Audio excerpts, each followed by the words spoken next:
What's up, everybody? So I was originally just gonna not make videos this week because I'm stuck in Florida. I came here to visit and go fishing and do a bunch of fun stuff, but we were going to leave today, but there's that whole hurricane coming through and it's just not the smartest to drive during that. I didn't drive here, my buddy did, but still, it just wouldn't be smart to drive during it regardless of who's driving, because a hurricane is a hurricane. It's supposed to be like 60, 70 mile per hour winds, which isn't that bad. But when you think about it, like, why risk anything when you can literally just wait like 2 or 3 more days? So that's what we're going to be doing.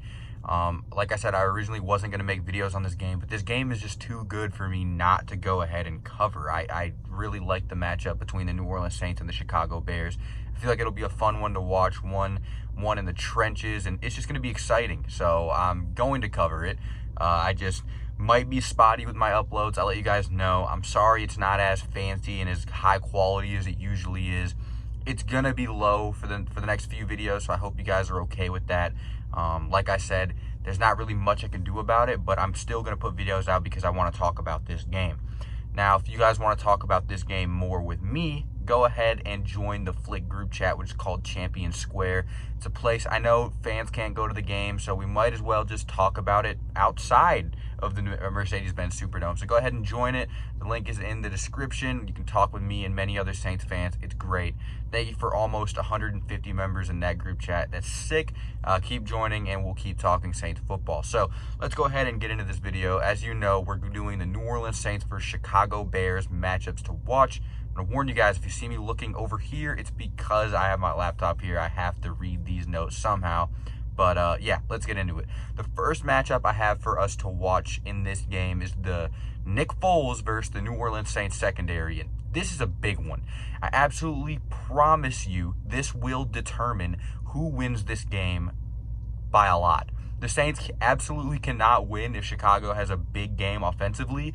It just won't happen because Chicago's defense is good enough to complement that good offense if they get going. Their offense sucks. It really does. It's dumpster juice.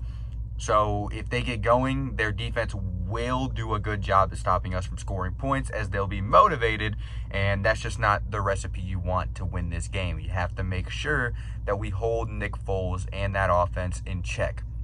Like I said, their offense has been their Achilles heel all year. It's horrific. The Chicago Bears have been scoring an abysmal 19.7 points per game, which is 27th in the league for scoring offense.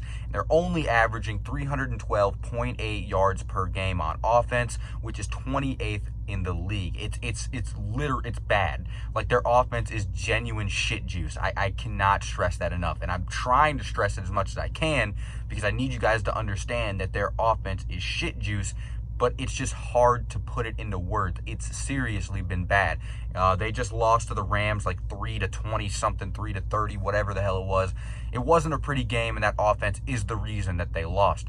Nick Foles has 1,139 passing yards, 6 passing touchdowns, and 6 interceptions through 5 games, and 3 of those 6 touchdowns came in one game versus the Atlanta Falcons' embarrassment laughingstock of a defense. But what it has shown is that Nick Foles is capable of putting up big numbers versus subpar competition, so we need to go ahead and not be subpar competition this Sunday. Sadly for us Saints fans, our secondary has had a horrible time not sucking ass this year, which is sad, but it's the truth. We have allowed an average quarterback rating of 111.6, which is 30th in the league. Why? Apparently having Marshawn Lattimore, Janoris Jenkins, Marcus Williams, and Malcolm Jenkins plus Chauncey Gardner-Johnson just isn't enough for us. I don't understand. If we blow coverages like we've done at least once a game throughout this entire season, except for like week 1, we will not win, and that is a promise. I'm not gonna say his nickname. Nick Foles has missed a couple of key deep shots throughout the past course of this season. One was against the Rams, was literally a touchdown, but he just missed it. That offensive line for Chicago hasn't been great, so if we can get him off his spot and make sure that he doesn't launch 40-yard deep bombs over our head, we have a good chance. But we really have to step up against this Chicago Bears offense in the secondary. We have allowed 238.7 passing yards per game and are allowing a touchdown on 80% of red zone trips this year. Tighten up so we can win. Please, defense, please. Let's go ahead and get into the next matchup to watch. The next matchup I have here is the Saints' run game versus Chicago's run defense. This is an interesting one. Chicago's defense has been one of the best in the league overall, but their run defense has been kind of lackluster and is a little bit less than middle of the pack. It's been kind of bad this year. They're 16th in the league, allowing a shocking 116 rushing yards per game in 2020. I personally didn't expect this. I didn't think they were that bad on the run defense side of the ball. On top of that, they allowed 161 yards on the ground to Malcolm Brown, Darrell Henderson, and company against the Rams on, what was that? What day was that? On Monday night. So that wasn't a good look at all. Alvin Kamara has been particularly amazing on the ground this year with 364 rushing yards on just 75 attempts, averaging 4.9 yards per carry, which is great.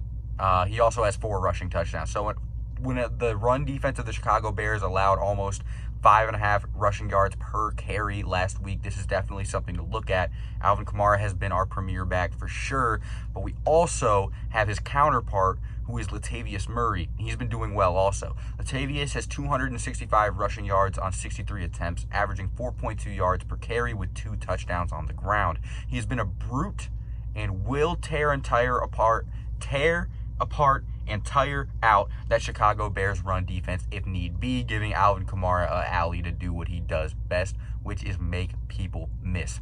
This is a game that will be won in the trenches, so whoever wins this matchup is for sure in the best position to win. Get the ground game going, Sean Payton. He's been actually doing a fantastic job with it this year. He has known when to quit if it isn't going, and he has also done a great job of finding out when it is going and completely abusing it, and I'm loving every second of it. That's how you got to be when you're talking about the run game. You have to be efficient, and that's exactly what we've been doing.